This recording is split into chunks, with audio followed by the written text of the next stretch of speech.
Hello student, जैसा कि आप जानते हैं हम यहाँ पढ़ रहे हैं 10th एनसीईआरटी का मैथ और हमारा अध्याय चल रहा है 6, जिसकी आज एक्सरसाइज चलने वाली है 6.1। उससे पहले हमारे चैनल को सब्सक्राइब कर लें, वीडियो को लाइक कर दें, अगर हमारी वीडियो पसंद आ रही हो तो उनको शेयर कर दें।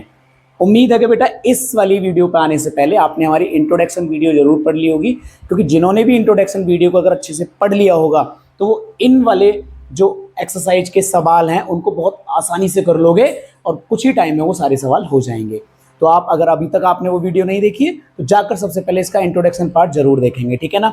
तो आज हमारा जो पहला सवाल है उसमें कह रहा है कि रिक्त स्थानों को भरना है और हमको ये बताना है कि जो इसमें दिया गया है उनको इनमें से, जैसे छोटे बच्चों को नहीं देते हैं कि पीछे बेटा 2 दे दिए, इनमें से एक छांट के लिखो, है ना। तो बहुत ही ईजी आपके रिक्त स्थान है, लेकिन उससे पहले आपको सभी चीज़ों की जानकारी होनी चाहिए। जिससे पहला है कि सभी वृत्त सर्वांग सम होते हैं या समरूप होते हैं, सभी वर्ग समरूप होते हैं या सर्वांग सम होते हैं, जो सभी किस प्रकार के त्रिभुज यानी समद्विबाहु त्रिभुज या समबाहु त्रिभुज समरूप होते हैं, भुजाओं की समान संख्या वाले दो बहुभुज यानी दोनों भुजाओं की संख्या समान है, अगर भुजाओं की संख्या समान है तो वो समान आकार के हो गए, ठीक है, समरूप होते हैं यदि उनके संगत कोण कैसे होने चाहिए और उनकी संगत भुजाएं कैसे होनी चाहिए वो इनमें से बताना है, ठीक है ना। तो देखिए सिंपल है, मैंने अगर आपने हमारी इंट्रोडक्शन वीडियो देखी है तो हमने आपको उसमें बताया था कि जो वृत्त होते हैं अगर वो समान आकार के हैं तो वो सर्वांग सम होते हैं, लेकिन समान अमाप के भी होने जरूरी है। समान आकार के और समान आकार के, यानी इसकी त्रिज्या अगर 4 है, इसकी त्रिज्या अगर 4 है तो ये सर्वांग सम है और ये समरूप भी है। क्या है? समरूप भी है। लेकिन अगर मान लो दूसरे की त्रिज्या 3 है तो ये सर्वांग सम नहीं होगा, ओनली क्या होगा? समरूप होगा। क्या होगा? समरूप। यानी सर्वांग सम एक कंडीशन रख देता है कि भाई अगर तुम एक सर्कल मान रहे हो तो दूसरे सर्कल की त्रिज्या भी वही होनी चाहिए, जबकि समरूप ऐसी कोई कंडीशन नहीं रखता है। वो कहता है भुजाएं कैसी होनी चाहिए? समानुपाती होनी चाहिए। यानी अगर ये 4 है तो ये 3 है, ये 4/3 हुआ और तुलना करने के लिए कोई दूसरा अनुपात नहीं है। तो इस ब्रह्मांड में जितने भी व्रत होते हैं वो सभी के सभी समरूप होते हैं, लेकिन सभी के सभी व्रत सर्वांग सम नहीं होते। इसी प्रकार सभी के सभी वर्ग सर्वांग सम नहीं होते लेकिन समरूप होते हैं, क्योंकि वर्ग जो होते हैं उनकी भुजा अगर एक जैसी होगी, यानी इसकी भी 4-4 और इसकी भी 4-4, तो वो क्या होगा? सर्वांग सम होगा। लेकिन अगर मैंने भुजा चेंज कर दी तो 3-3-3, तो ये 4 है ये 3 है। सर्वांग सम कहता है कि समान आकार भी और समान अमाप यानी समान साइज भी हो, लेकिन साइज तो समान नहीं है, ये 4-4 वाला है, ये 3-3 वाला है। लेकिन जो हमारा समरूप होता है वो कहता है समान अनुपात हो, तो 4/3, 4/3, 4/3, 4/3 सभी अनुपात समान है। तो हमें यहां से समझ में आ गया। और ऐसे ही बेटा त्रिभुज होते हैं। क्या होते हैं? त्रिभुज। जो समबाहु त्रिभुज होता है, समबाहु त्रिभुज होता है, जैसे मान लो ये 3 है, ये 4 है, ये 5 है। अगर मान लो समानुपाती के लिए, जैसे मान लो, सॉरी ये गलत है, समबाहु बना रहे हैं तो तीनों भुजाएं समान होंगी, और मान लो इसकी है तो मान लो इसकी 4 है। अगर 4 है तो 3/4, 3/4, 3/4। अगर मान लो ये 5 है, ये मान लो 5 है, तो 5/4, 5/4, 5/4। हमेशा अनुपात क्या आएगा? समान आएगा। हमने 6.1 में आपको पढ़ाया था। तो सभी व्रत क्या होते हैं बेटा? सभी व्रत समरूप होते हैं। सभी वर्ग क्या होते हैं? सभी वर्ग समरूप होते हैं। और कौन से वाले त्रिभुज समरूप होते हैं? समबाहु त्रिभुज समरूप होते हैं। यहां कह रहा है भुजाओं की समान संख्या वाले दो बहुभुज समरूप कब होते हैं? तो हमने पढ़ा था बेटा कि समरूप जब होते हैं जब संगत कोण कैसे होने चाहिए? बराबर, यानी समानुपाती नहीं, बराबर होने चाहिए।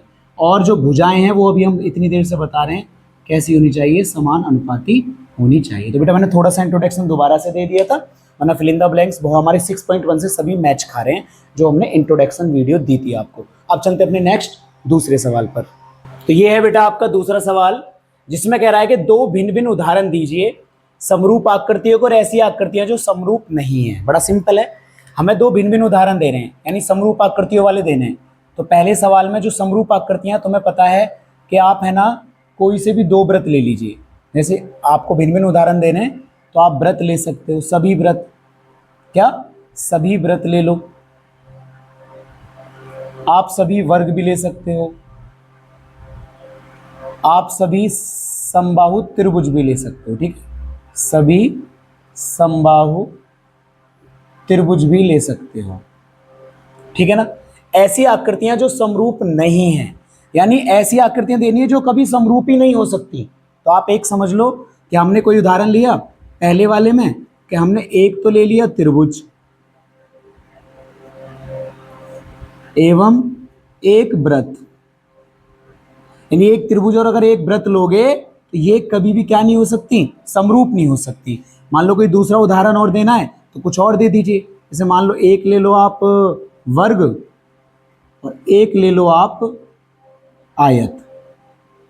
एक आयत और एक वर्ग कभी भी क्या नहीं हो सकते बेटा, समरूप नहीं हो सकते। यार ये बात समझ में, एक वर्ग और एक आयत कभी समरूप नहीं हो सकते। वर्ग की चारों भुजाएं समान होती हैं, मान लो 3 3 3 3, और एक आयत है, चलो आपने अगर दो भुजा समान कर भी ली, 3 मान लो ये 3 3 कर दी, लेकिन ये तो कुछ और ही रहेगी। जैसे मान लो 4 है तो अनुपात समान नहीं होगा। इसका तो 3/3 1 हो गया, इसका 3/3 1 हो गया, इसका 3/4 हो गया, इसका 3/4, तो क्या नहीं समान हुए, इनके समान अनुपात नहीं हुए, यानी अनुपात समान नहीं हुए। तो हमें ऐसी आकृति को उदाहरण देने थे जो हमेशा समरूप रहें। तो सभी वृत्त, सभी वर्ग, सभी समबाहु त्रिभुज कितने भी ले लीजिए। और ऐसी आकृतियां जो समरूप नहीं होती तो एक त्रिभुज ले लो, एक वृत्त ले लो, एक वर्ग ले लो, एक आयत ले लो। या ऐसा भी कर सकते थे, यहाँ एक समबाहु त्रिभुज ले सकते थे और एक समद्विबाहु त्रिभुज ले सकते थे। ऐसी भी कोई भी आकृति ले सकते हो, लेकिन हमने ऐसे बनाए हैं जो कभी भी क्या नहीं होंगी, समरूप नहीं होंगी। अपने लास्ट सवाल पे चलते हैं। हमारा तीसरा सवाल लास्ट है।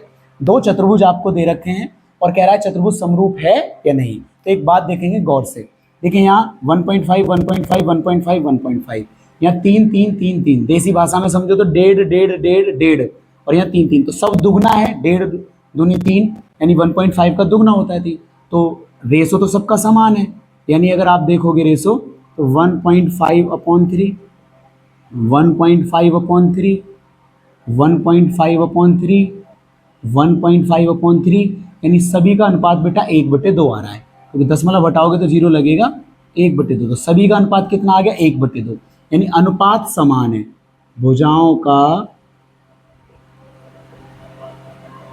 अनुपात समान है, ठीक है, संगत भुजाओं का अनुपात समान है। अब बात आती है कोणों की बेटा।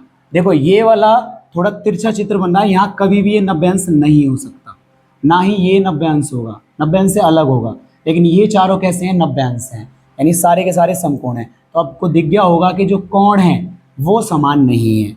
यहाँ लिख देंगे संगत भुजाओं का अनुपात समान है, परंतु संगत कोण, कौन से, संगत कोण समान नहीं है, संगत कोण समान नहीं है।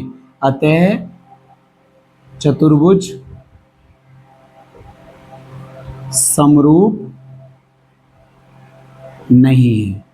यानी क्योंकि संगत भुजाएं तो समान हैं, संगत भुजाएं अनुपात समान है उनका, लेकिन संगत कोण समान नहीं है। और याद रखना है, हमने अभी फिल इन द ब्लैंक्स में पढ़ा था, अगर किन्हीं भी दो आकृतियों को समरूप होना है और उनकी भुजाएं समानुपाती होनी चाहिए, कोण बराबर होने चाहिए। यहाँ भुजाएं तो समानुपाती हैं लेकिन कोण बराबर नहीं है, क्योंकि दोनों चीज आवश्यक है। तो बेटा इस तरीके से आपका 6.1 एक्सरसाइज हमारी खत्म होती है। अब हम नेक्स्ट वीडियो में 6.2 से पहले कुछ प्रमेय हैं जो हमको पढ़नी पड़ेंगी। आगे वाली प्रमेय में बेसिक आधारभूत प्रमेय के नाम से एक प्रमेय है, या एक जन दो प्रमेय है, मुझे पक्का कंप्लीट नहीं पता है, लेकिन जितनी भी प्रमेय हम आपको यहाँ पढ़ाएंगे और जो भी प्रमेय है उनको बड़े अच्छे से पढ़ लेना बेटा, क्योंकि प्रमेय एग्जाम के लिए बहुत इंपॉर्टेंट होती हैं। तो नेक्स्ट वीडियो में हम प्रमेय के साथ मिलते हैं, बीपीटी बोलते हैं उसको। अब मिलते हैं अगली वीडियो में नेक्स्ट एक्सरसाइज के साथ। हमारे चैनल को सब्सक्राइब कर लें, वीडियो को लाइक कर दें, अगर वीडियो पसंद आ रही है तो उनको शेयर कर दें। मिलते हैं अगली वीडियो में, धन्यवाद।